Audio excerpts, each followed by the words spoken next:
Hello students, आप सभी का इस चैनल पे स्वागत है। और आपको मैं बताना चाहूँगा कि मैग्नेटिज्म एंड मैटर का ये चौथा पार्ट होने वाला है जो ऑफलाइन है। मतलब रिकॉर्डेड क्लास आपको जा रहा है। इसका जो लाइव क्लास है पार्ट 1, पार्ट 2, पार्ट 3 हो चुका है। आप उस सभी को जरूर से जरूर देखें। और बाकी जितने भी चैप्टर हैं, मैं सारे चैप्टर का JEE का क्वेश्चन शॉर्ट वीडियोस के रूप में ला रहा हूँ। ढेर सारा आपको वीडियो शॉर्ट वीडियोस के रूप में मिलेगा जिसमें केवल और केवल JEE का ही वीडियो होगा, उसी का क्वेश्चन होगा, उसी का सॉल्यूशन होगा। और सारे सॉल्यूशन 1 मिनट 30 सेकेंड 40 सेकेंड या फिर आपको 1.5 मिनट मैक्सिमम 2 मिनट के अंदर में सॉल्यूशन आपको मिलेंगे, जो आप कम समय में आप उस वीडियो को देख सकते हैं। तो वीडियो को आप जरूर से जरूर लाइक करें और चैनल को सब्सक्राइब करें और शेयर भी करें और अपना अच्छा सा कमेंट उसमें जरूर ऐड करें, ताकि हमें यह समझ में आए मुझे किस तरह से और वीडियो में इम्प्रूव करना है। ठीक है, तो आज हम लोग इस चैप्टर के चौथा पार्ट जो कि रिकॉर्डेड पार्ट है, मैं आपको आगे लेकर के चलते हैं, जिसमें हम लोग पढ़ेंगे मैग्नेटाइजेशन और डीमैग्नेटाइजेशन। तो और इसके बाद और आगे पढ़ाएंगे। जैसे आप देखिए, तो सबसे पहला पॉइंट है मैग्नेटाइजेशन। ठीक है, तो मैग्नेटाइजेशन क्या होता है? मैग्नेटाइजेशन, ठीक है ना। तो मैग्नेटाइजेशन क्या होता है? बहुत सिंपल सा बात है। जैसे late us suppose this is a current carrying solenoid. We have a solenoid in which some current passes I and we placed a iron metal, मतलब हम लोग एक छोटा सा मेटल को इसके अंदर ऐसे यहाँ पे प्लेस्ड कर देते हैं। सॉफ्ट आयरन, इसको हम लोग लिखेंगे सॉफ्ट आयरन। इसको हम लोग यहाँ पे रख दे रहे हैं। ठीक है, अब देखिए क्या होगा कि इसका खुद का मैग्नेटिक फील्ड होगा। यहाँ से ये मैग्नेटिक फील्ड करंट जाएगा और ऐसे करंट आएगा, फिर ऐसे जाएगा, फिर इसमें करंट ऐसे आएगा, फिर ऐसे जाएगा, ऐसे आएगा और करंट ऐसे जाएगा, और फिर इस तरह से करंट आई आउट हो जाएगा। जब करंट इस प्रकार से पास होता है तो इसमें जो मैग्नेटिक फील्ड लाइंस बनेंगे वो इस प्रकार से बनेंगे। देखिए इस तरह से बनेंगे, ऐसे ऐसे आप ढेर सारा बना सकते हैं, मैं ज्यादा नहीं बनाऊंगा, है ना। ऐसे देखिए इस प्रकार से, और ऐसे ये इस प्रकार से, यहाँ से ये सारे के सारे मैग्नेटिक फील्ड लाइंस बाहर आएंगे। तो ये जो मैग्नेटिक फील्ड लाइंस है और फिर यहाँ से ये सारे इंटर्स कर जाएंगे। ठीक है, इस प्रकार से। तो आप देख सकते हैं कि यहाँ पे ये मैग्नेटिक फील्ड लाइंस ऐसे यहाँ पे इंटर कर जाएंगे। तो ये मैग्नेटिक फील्ड लाइंस इस मटेरियल से हो करके और ऐसे पास होंगे। यहाँ पे जो मटेरियल रखा हुआ है ना, इससे पास होंगे। इसके अंदर का जो एटॉमिक स्ट्रक्चर होगा, उसमें जो इलेक्ट्रॉन्स का मोशन होगा, इसको इन लोग सब अफेक्ट कर देगा, इसको प्रभावित कर देगा। क्योंकि कोई भी एटम है, तो कोई भी अगर आपके पास एटम है तो एटम के पास ये हमारा न्यूक्लियस होता है और ये हमारा क्या होता है? इलेक्ट्रॉन होता है। तो इलेक्ट्रॉन जो है इस तरह का भी मोशन करता है, जिसको हम लोग रिवोल्यूशन कहते हैं। रिवोल्यूशन, ठीक है, ऐसे ये मोशन करता है इस प्रकार से। और यहाँ पे आप देख सकते हैं कि ये इस प्रकार का भी मोशन करता है, ऐसे भी मोशन करता है इलेक्ट्रॉन जो है इस प्रकार से, यहाँ पर जिसको हम लोग स्पाइन बोलेंगे, ऐसे स्पाइन स्पाइन मोशन भी यहाँ पे करेगा। ये समझ गए? अपने ही पॉइंट पर रोटेट भी करता है, मीन्स स्पाइन भी करता है इसी जगह पर। तो इसका मैग्नेटिक डायपोल मोमेंट होता है, जो कितना होता है इसका मैग्नेटिक डायपोल मोमेंट, जो m बाई l करके हम लोग निकालते हैं, 2/2 e बाई 2m इसका मैग्नेटिक डायपोल मोमेंट होता है। Magnetic dipole moment per unit angular momentum, है ना, इसका एंगुलर मोमेंटम भी होता है। तो हम लोग इसको निकालते हैं, कांस्टेंट आ जाता है। मतलब इसका भी मैग्नेटिक डायपोल मोमेंट होता है, जो m equal to E by 2m into L, ये इसका फॉर्मूला होता है। मतलब यहाँ पर जो हमने सॉफ्ट आयरन रखा है उसके बहुत सारे एटम्स होंगे, बहुत सारे एटम्स होंगे, और सभी एटम्स के पास इलेक्ट्रॉन्स होंगे, और सभी इलेक्ट्रॉन्स का एक स्पाइन मोशन होगा।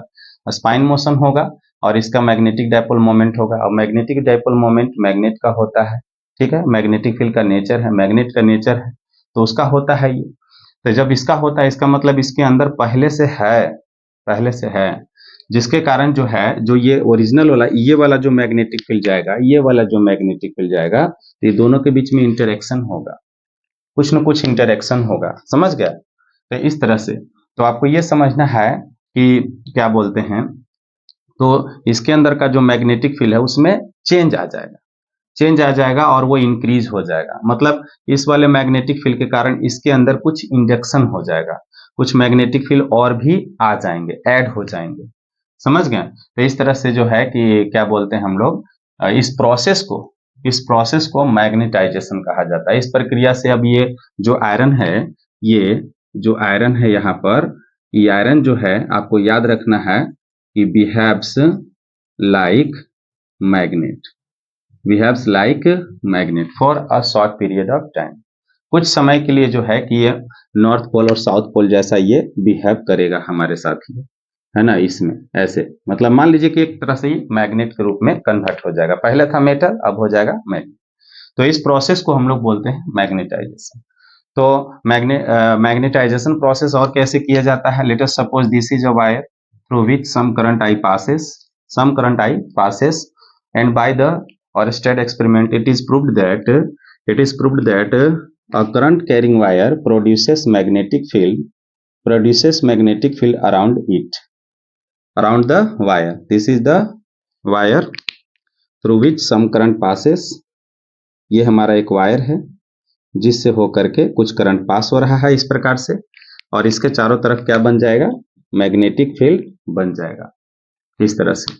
तो आप यहाँ पे देखिए कि when we placed a soft iron inside a current carrying solenoid, then some magnetic nature are induced in the iron and this is known as magnetization. और यहाँ पर भी आप देख सकते हैं when some current passes through a wire, then some magnetic field established around the current carrying wire and this is also known as magnetization. This process is called magnetization. और आपको और भी बताना चाहेंगे, जैसे कि क्या होता है कि एक मैग्नेट पकड़ लीजिए और उस मैग्नेट को एक रॉड से ऐसे रगड़ दीजिए या उसके कांटेक्ट में रखिए, टच में रखिए। समझ गए? तो टच में रखिएगा तब भी आपको क्या होने वाला है? टच में रखिएगा तब भी इसके अंदर मैग्नेटिक नेचर आ जाएगा। तो ये एक तरीका हो गया हमारे पास, एक तरीका ये हो गया, एक तरीका ये हो गया। और फिर अगला तरीका जो आप समझना चाहेंगे, तीसरा तरीका, तो तीसरा तरीका में क्या होता है? By rubbing a iron with magnet, है ना, bye rubbing iron with magnet. तो ऐसे भी हम ला सकते हैं, ये तीसरा तरीका हो गया। और इसमें क्या है? इसमें आपको याद रखना है by passing current through wire.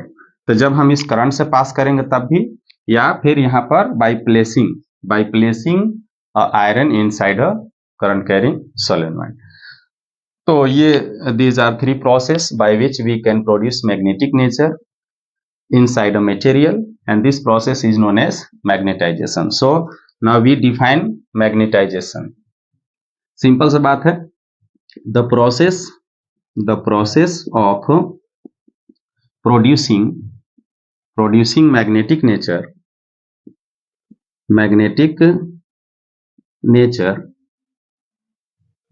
inside a material is known as magnetization. This is known as magnetization. ठीक है? और आप शॉर्ट में लिखना चाहते हैं तो आप ऐसे भी लिख सकते हैं, है ना, the process of adding magnetic nature या फिर प्रॉपर्टीज, ठीक है, inside a material. The process of adding magnetic nature और properties inside material is known as magnetisation. तो आप इसको देख लीजिए, आप इसका स्क्रीनशॉट ले लीजिए अच्छा से और इसका नोट्स कर लीजिए। काफी इजी डिफिनेशन है, बहुत ढंग से पढ़ाया गया, मैग्नेटाइजेशन। अब इसका हम लोग बनाएंगे फॉर्मूला, ठीक है, आप इसको कर लीजिए, मैं इसको मिटा दे रहा हूं, देख लीजिए आप लोग। तब देखिए इसका फॉर्मूला कैसे हम लोग बनाएंगे मैग्नेटाइजेशन का, है ना, बहुत आसान सा बात है।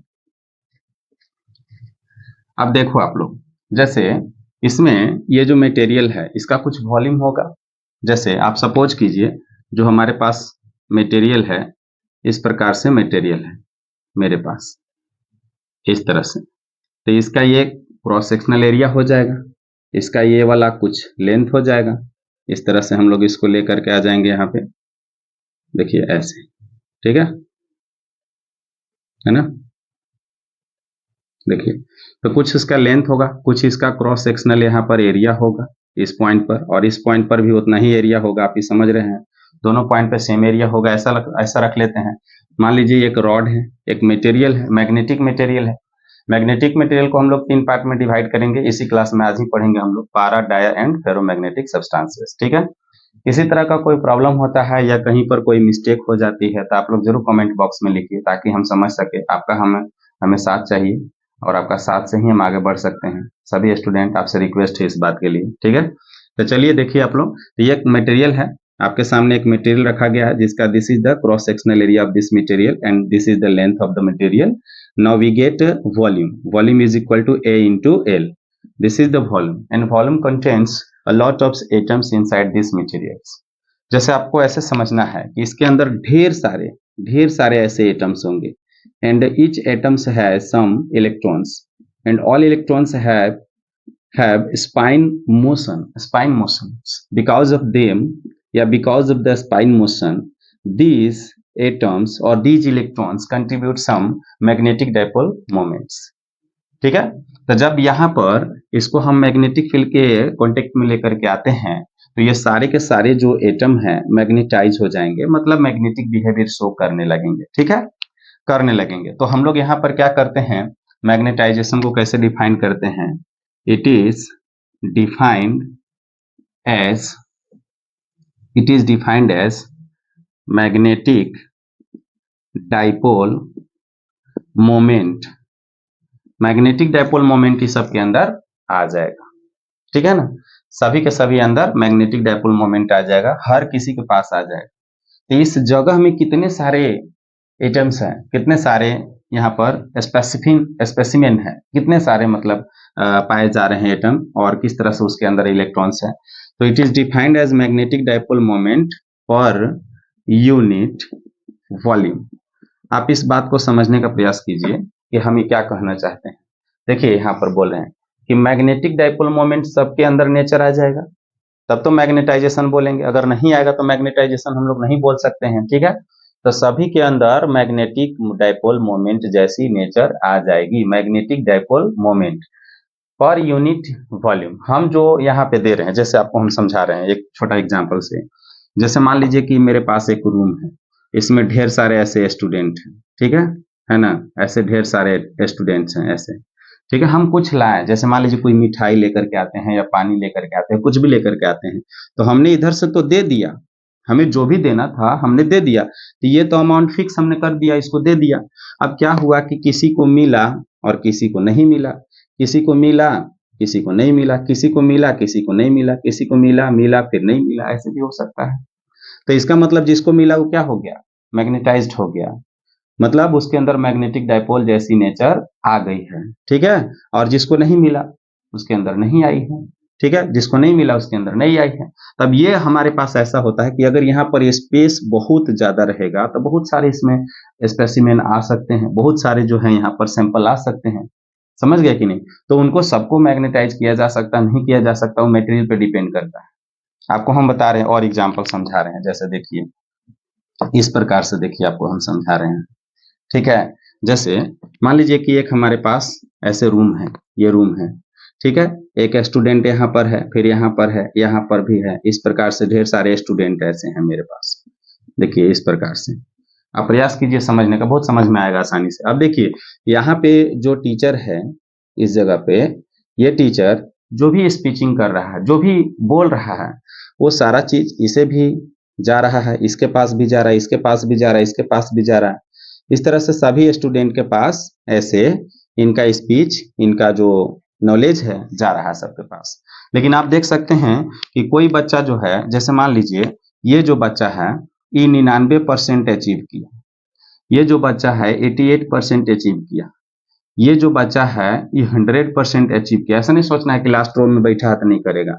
ये जो बच्चा है ये 10% ही अचीव कर पा रहा है, मतलब क्या है कि यहाँ से जो ये दिया जा रहा है, जैसे ये मैग्नेटिक फील्ड हो गया जो यहाँ पर दिया जा रहा है, और ये सब के सब क्या हो गए, एटम्स हो गए।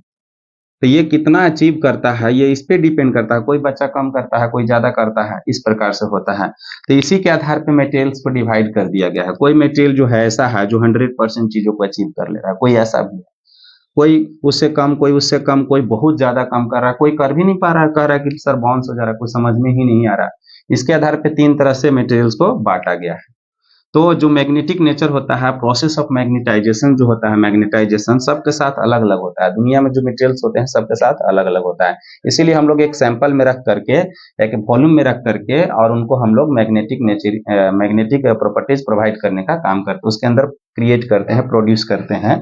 इसलिए हम लोग यहाँ पर ऐसे लिखते हैं, यहाँ पे है ना, it is defined as magnetic dipole moment per unit volume, कि पर यूनिट वॉल्यूम में हमारा कितना सैंपल मैग्नेटाइज हो जा रहा है, उसे हम मैग्नेटाइजेशन बोलते हैं। मैग्नेटाइजेशन मतलब ऐसे काम हो जाना। ठीक है, चलिए अब आगे और आपको बता रहे हैं, इस प्रकार से आप समझने का प्रयास कीजिए। देखिए ये सबसे फॉर्मूला हम लोग का बनता है, तो यहाँ पे हम लिख सकते हैं दैट इज में कि मैग्नेटाइजेशन है, इसको एम से इंडिकेट करेंगे, ठीक है, और या फिर इसको हम लोग आई से इंडिकेट करेंगे, और ये होता है मैग्नेटिक डाइपोल मोमेंट। तो मैग्नेटिक डाइपोल मोमेंट इस प्रकार से इसको इंडिकेट करेंगे, इसको भी ऐसे इंडिकेट किया जाता है, ये भी वेक्टर है हमारा, और पर यूनिट वॉल्यूम। तो इस तरह से देखिए, है ना, आप लोग बहुत बार देखे होंगे, इसको भी हम लोग एम से इंडिकेट करते हैं, लेकिन एनसीईआरटी बुक में इसको भी एम से ही इंडिकेट किया है। इसीलिए आप ध्यान से देखिए, हम लोग ऐसे लिख दिए, ये हो गया हमारा मैग्नेटिक डाइपोल मोमेंट, और ये हो गया वॉल्यूम हो गया। ठीक है, अब देखिए आपको हम पढ़ा है मैग्नेटिक डाइपोल मोमेंट का यूनिट क्या होता है। तो इसका यूनिट होता है एम्पियर मीटर स्क्वायर, बटा इसका होता है मीटर क्यूब। इसको कट कर देंगे हम लोग, तो क्या आ जाने वाला है, एम्पियर, और नीचे से एक चला जाएगा एम्पियर पर मीटर। एग्जाम के लिए मोस्ट इंपोर्टेंट, ऑब्जेक्टिव में आपसे पूछा जा सकता है, समझ गए, देख लीजिए। ठीक है, हम इधर अभी मिटाएंगे क्योंकि इसकी अब हमें जरूरत नहीं है। आप लोग देख सकते हैं कि magnetic dipole moment per unit volume, इस प्रकार से इसको डिफाइन किए हैं हम लोग। ऊपर का एम्पियर मीटर स्क्वायर, नीचे का मीटर क्यूब, तो यहाँ पर हो जाएगा एम्पियर पर मीटर। ये इसका क्या हो जाएगा, आपको बहुत सिंपल सा बात है, क्या हो जाएगा आप समझ सकते हैं। चलिए इसको मिटाते हैं, आगे देखिए।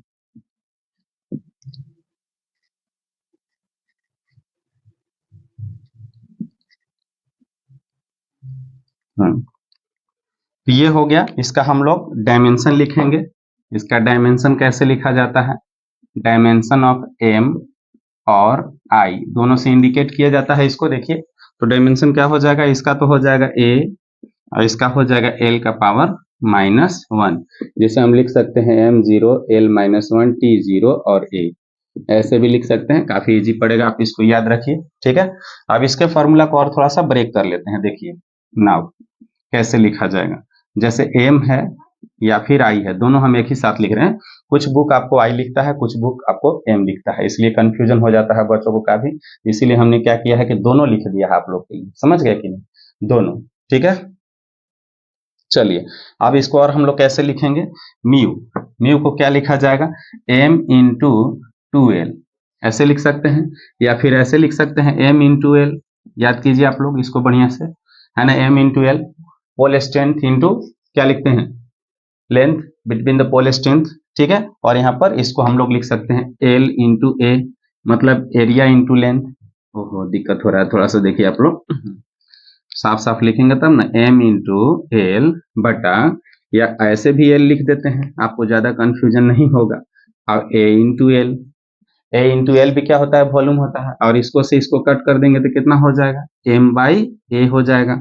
मतलब आप इसको लिख सकते हैं, ऊपर में क्या है, पोल स्ट्रेंथ, ठीक है, और नीचे में क्या है, area, pole strength into area per unit area.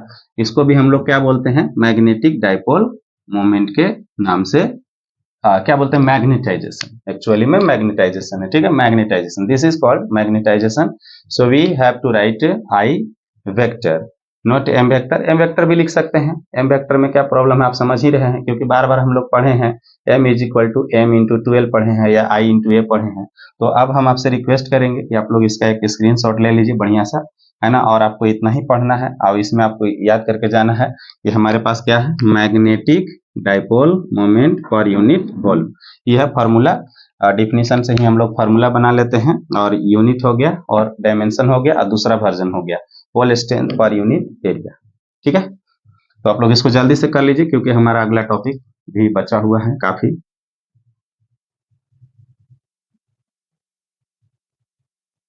चलिए बढ़िया, अब चलिए आगे देखिए आप लोग क्या हमको पढ़ना है।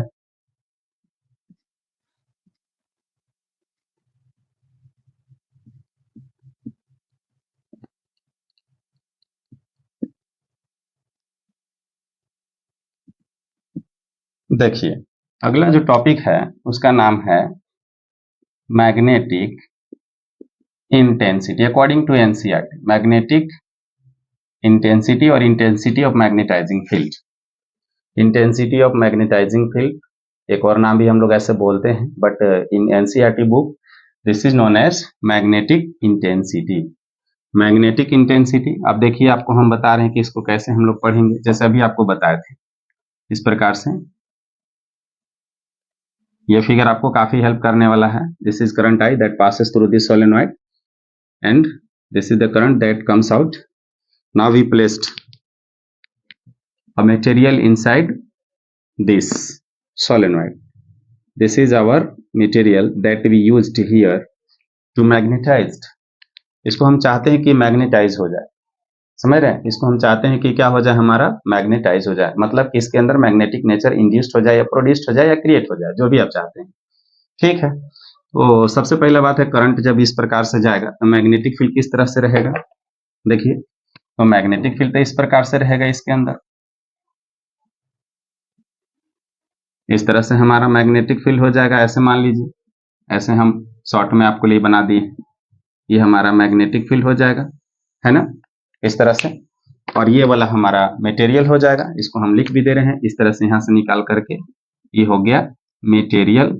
अगर आपने एम्पियर सर्किट लॉ पढ़ा है, जो भी बच्चे नहीं पढ़े हैं तो उसका अच्छा डेरिवेशन करा है ढंग का, आप लोग मेरा क्लास का किया हुआ जो भी वीडियो है यूट्यूब पे अवेलेबल है, आप उसको जा करके देखिए, अच्छा से थोड़ा सा टाइम दीजिए। आप लोग पढ़ाई से बढ़ के जीवन में कुछ भी नहीं है ना।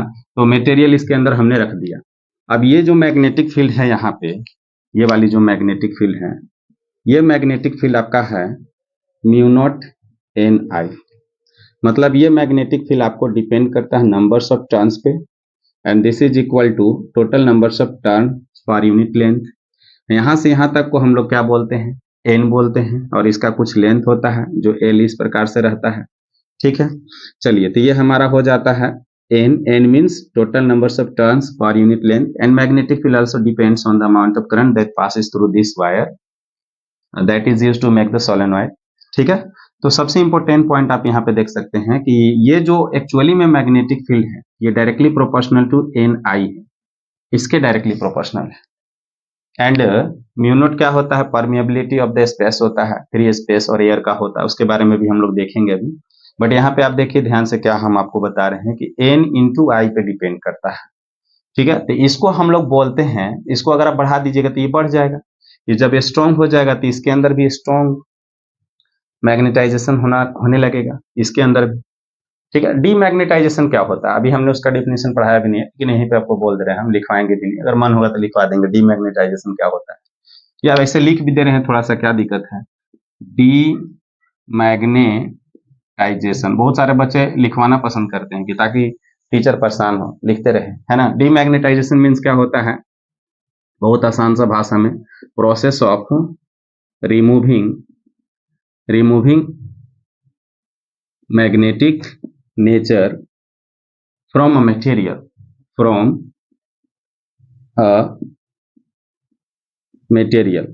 ठीक है, जैसे किसी को पावर दिए तो मैग्नेटाइजेशन हो गया, और उसके पावर को छीन लिए तो उसको क्या बोलते हैं, डीमैग्नेटाइजेशन बोलते हैं। ठीक है, तो ये process of removing magnetic nature from a material है, मतलब उससे मैग्नेटिक नेचर को खींच लेना होता है। और ये कैसे किया जा सकता है, तो फर्स्ट प्रोसेस बाय हीटिंग।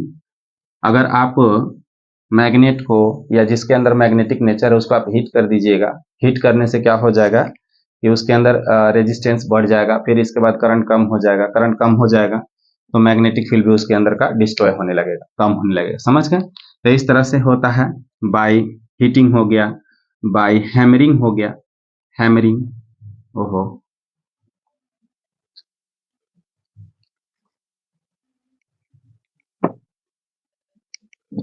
तो चलिए स्टूडेंट फिर से स्टार्ट करते हैं। थोड़ा लाइन का प्रॉब्लम है मेरे यहाँ, तो लाइन कट गई थी इसलिए हमको थोड़ा सा रुकना पड़ा था बीच में। तो अभी जो आपको हम पढ़ा रहे थे डीमैग्नेटाइजेशन, जिसमें लिखा हुआ है कि process of removing magnetic nature. Magnetic nature किसी से रिमूव करने की जो क्वालिटी होती है, जो प्रोसेस होती है, इज कॉल्ड डीमैग्नेटाइजेशन। ठीक है, उसको हम लोग डीमैग्नेटाइजेशन बोलते हैं। ठीक है, और यहाँ पर लिखा हुआ है कि this process is done by heating the materials that has magnetic nature and by hammering the materials. उसको हम लोग थोड़े से धीरे धीरे पीटेंगे हम लोग, तो उसके अंदर का भी मैग्नेटिक नेचर धीरे धीरे खत्म हो जाता है ना, वेनिश हो जाता है। और तीसरा जो प्रोसेस होता है उसको हम लोग लिखते हैं हीटिंग हो गया, हैमरिंग हो गया। अब बाई थ्रोविंग, तो हम लोग इसको by throwing on the earth, तो हम लोग अर्थ पर जो है मटेरियल को थ्रो करेंगे, ऐसे बार बार उसको थ्रो करेंगे, इस तरह से थ्रो करेंगे, फिर उसको लाएंगे, फिर थ्रो करेंगे, फिर लाएंगे। तो इस तरह से इस प्रोसेस को हम लोग बोलते हैं demagnetisation. And the complete process of magnetisation and demagnetisation is known as hysteresis. तो हम लोग को एक हिस्टेरेसिस भी पढ़ना था, जो पहले के बुक में था, पिछला सिलेबस में था। अभी जो आपका सिलेबस चल रहा है, अभी जो लेटेस्ट बुक जो चल रहा है, उसमें से आपको हिस्टेरेसिस कर्व और हिस्टेरेसिस प्रोसेस को हटा दिया गया है सिलेबस से, समझ गए।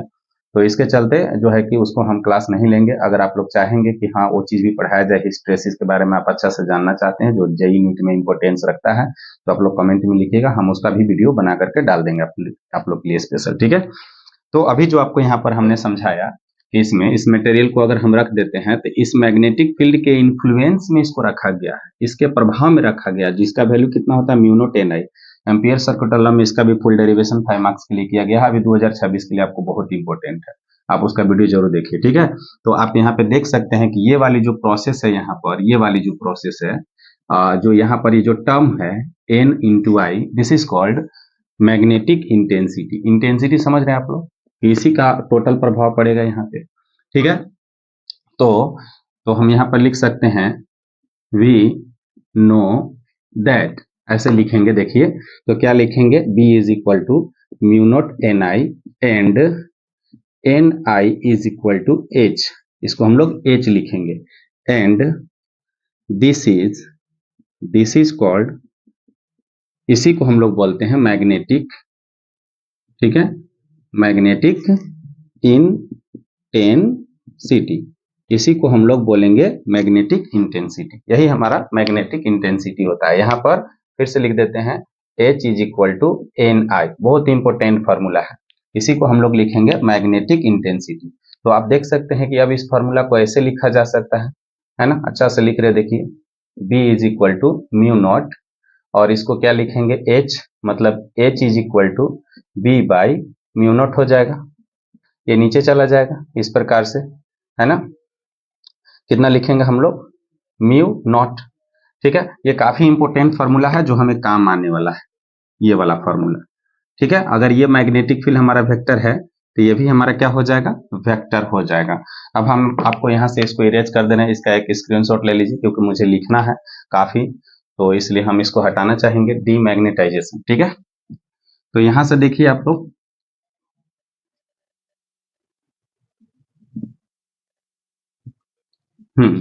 तो अभी हमने आपको बताया फिर से एक बार फिर से, और कि B is equal to n I है, म्यू नॉट एन आई है, म्यू नॉट एन आई है। ठीक है, तो ये वाला जो टर्म है, इसको हम लोग लिख दिए म्यू नॉट H लिख दिया, and this is called intensity of magnetic field. क्योंकि ये चेंज होगा तो B चेंज हो जाएगा, मतलब B डायरेक्टली प्रोपोर्शनल टू किसका हो जाएगा, H का हो जाएगा। ठीक है, तो ये बात आप जरूर याद रखिए। और यहां से अगर H का फॉर्मूला निकालते हैं हम लोग, तो B बटा कितना हो जाने वाला है, म्यू नॉट, क्योंकि आप इसको देखिए फिर से, म्यू नॉट एन आई बटा म्यू नॉट, इसको कैंसिल करेंगे तो फिर से इज इक्वल टू कितना आ जाएगा, एन इंटू आई आ जाएगा। समझ गए। तो most important part, this one is the most important part, कि मैग्नेटिक इंटेंसिटी का फॉर्मूला क्या होने वाला है, P बटा म्यू नॉट। ठीक है, तो B बटा क्या हो जाएगा, तो B इज इक्वल टू हम लोग क्या लिख सकते हैं, म्यू नॉट इंटू H लिख सकते हैं। इसको भी आप नोट करके दिमाग में रखिएगा, इसको भी, इसे भी। ठीक है, ये वाला फॉर्मूला। चलिए, आप यहाँ तक समझ चुके होंगे अच्छा से। अब यहाँ से आपको हम बता रहे हैं, ध्यान से देखिएगा आप लोग, कि क्या बोलते हैं, इसको हम लोग यहां से देखिए आप लोग इसको N/L इंटू ए लिख सकते हैं, सॉरी यहाँ पे I लिख सकते हैं I। तो अब देखिए इसका यूनिट जब निकालेंगे तो इसका number total number of turns है, तो इसका तो नहीं होगा, इसका हो जाएगा एम्पियर और नीचे से चला जाएगा तो एम्पियर पर मीटर। तो अभी तुरंत आपको बताया गया है कि मैग्नेटाइजेशन का क्या होता है यूनिट, एम्पियर पर मीटर। मतलब magnetisation and magnetic intensity, magnetic intensity and magnetisation दोनों का यूनिट क्या होता है, सेम होता है। बाकी ये फॉर्मूला आपको याद रखना है। एक बढ़िया सा डेरिवेशन हम लोग करेंगे, लेकिन उससे पहले एक और टॉपिक हम लोग पढ़ लेंगे। और यहाँ पर डिफिनीशन, फिर से आपको इसका डिफिनीशन हम समझा दे रहे हैं। Definition, ratio of magnetic field to the magnetic permeability, है ना। फिर से बोल रहे, ध्यान से सुनिए, ratio of magnetic field and magnetic permeability is called intensity of magnetic intensity. इसी को मैग्नेटिक इंटेंसिटी कहा जाता है। तो चलिए आप लोग इसका स्क्रीनशॉट ले लीजिए बढ़िया से, फटाक से इसको फिनिश करते हैं। अगर ना समझ में आया थोड़ा सा आप लोग रिवाइंड करके भी देखिए। तो हो गया होगा, बहुत बढ़िया। चलिए अब आपको हम आगे पढ़ा रहे हैं, आगे देखिए लेकर के चलते हैं। ऐसे फिगर हम लोग बार बार बनाते रहेंगे, अभी इसकी जरूरत नहीं है।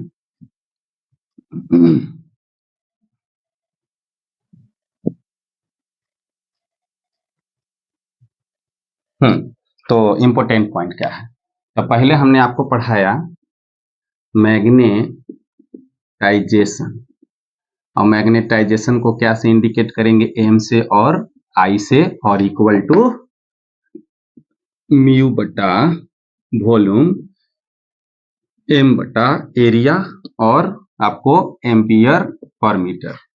और आपको याद रखना है this one is also a vector quantity. दूसरा जो टर्म हम लोग क्या आया, जिसका नाम हम लोग रखें magnetic intensity, and this is represented by H and equal to B बटा mu nought equal to NI equal to total numbers of turns by L into current. ये भी फॉर्मूला लिखेंगे हम लोग, ठीक है। और इसका भी यूनिट क्या होगा, एम्पियर पर मीटर, और ये भी हमारा क्या है, वेक्टर। तो इस तरह से हमने एक शॉर्ट भी आपके लिए बना दिया यहाँ पे, शॉर्ट में आप इसको याद रखें। और तीसरी जो क्वांटिटी है, ये मान लीजिए फर्स्ट, सेकेंड और थर्ड, जिसका नाम है magnetic susceptibility.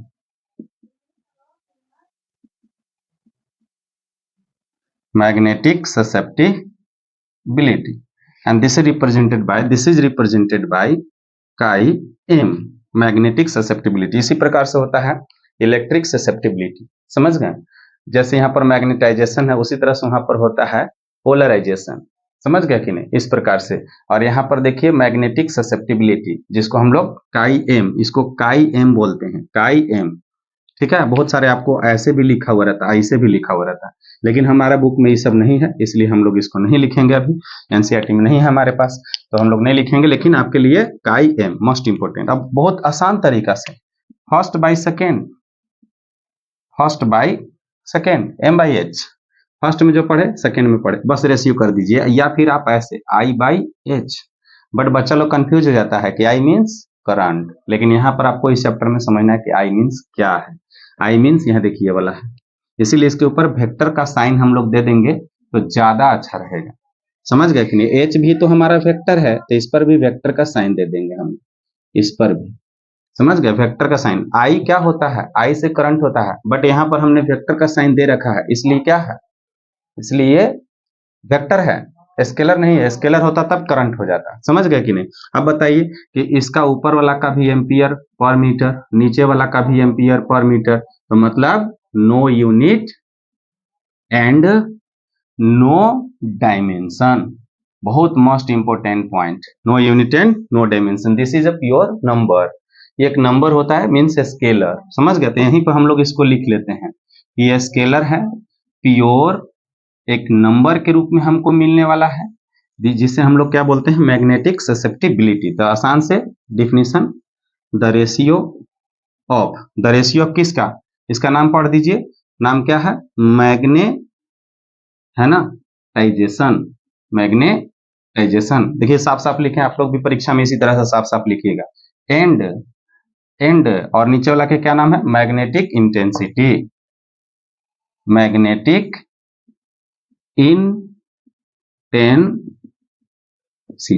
Magnetic intensity is called, और इसी को हम लोग क्या बोलते हैं, इज कॉल्ड मैग्नेटिक ससेप्टिबिलिटी। देखने में स्पेलिंग काफी खतरनाक है, डरना नहीं है। मैग्नेटिक ससेप्टी और बिलिटी, मैग्नेटिक ससेप्टिबिलिटी। बस ये आपका एनसीईआरटी अकॉर्डिंग बहुत जबरदस्त एकदम आपको दिया गया है पूरा। आप इसका अच्छा से एक स्क्रीनशॉट और नोट्स, एग्जाम में बस इतना पढ़ के जाइएगा, बहुत आसान है। Magnetic dipole moment per unit volume, ratio of magnetic field to the magnetic permeability, खत्म हो जाएगा, फिनिश हो जाएगा। और मैग्नेटिक ससेप्टिबिलिटी पहला बटा दूसरा कर देंगे तो हो जाएगा हमारा फॉर्मूला। अब इसमें एक बहुत मोस्ट इंपोर्टेंट है जो 3 मार्क्स क्वेश्चन है, जो आप लोग को हम बताना चाहेंगे। इसमें PYQ भी हम आपको बताएंगे, है ना। PYQ का पूरा हम लिस्ट बना चुके हैं, जिसमें आपको ये 2017 और 2023 में ये रिलेशन पूछा गया था। 2017 में पूछा गया 17 और 6 23, 6 साल के बाद 2023 में पूछा गया था। और इसके बाद जो है कि 2026, अब 26 में एग्जाम देने वाले हो, आपके लिए वीडियो बनाया जा रहा है, तो 2026 में 3 साल का गैप हो जाएगा, तो बहुत ज्यादा चांस है कि ये फॉर्मूला आपको पूछा जा सकता है। लिखा है कि establish the relation between mu and chi M, कि म्यू और काई एम में हमको रिलेशन बना करके देना है कि क्या रिलेशन होता है, तो उसको हम लोग करेंगे अभी जस्ट नाउ। और इसके बाद जो है कि नेक्स्ट वीडियो में फिर हम आपको पढ़ाएंगे para, dia and ferromagnetic substances, and the chapter will go to end. Chapter आपका एंड हो जाएगा, तो आप लोग इस चैनल पे बने रहिए, रिक्वेस्ट है आपसे, पढ़ाई से बढ़ के कुछ भी नहीं है।